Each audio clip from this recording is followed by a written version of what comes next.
आमदार सुरेश धस यांनी आगावणेंचे नातेवाईक जालेंद्र सुपेकरांवर गंभीर आरोप केलेला आहे। सुपेकरांसंदर्भात आपल्याकडे अनेक तक्रारी आल्याचं धस म्हणतात। जेलमध्ये आरोपी आहेत, त्यांना 300 कोटी रुपये द्यायला सुपेकर सांगत असल्याचा आरोप धसांचा आहे। आयजी पोस्टवर असलेला माणूस चेकद्वारे 1 लाख रुपये घेतो, 50,000चा मोबाईल सप्रेम भेट घेतो असे आरोप धसांनी सुपेकरांवर केले।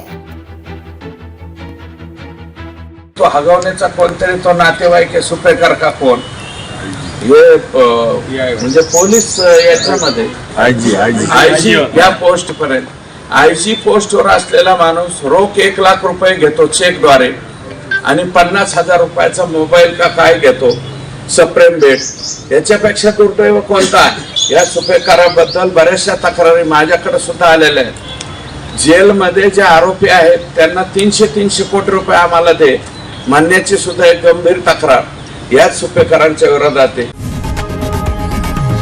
लोकशाही मराठी ऐका, पहा, जागरूक रहा।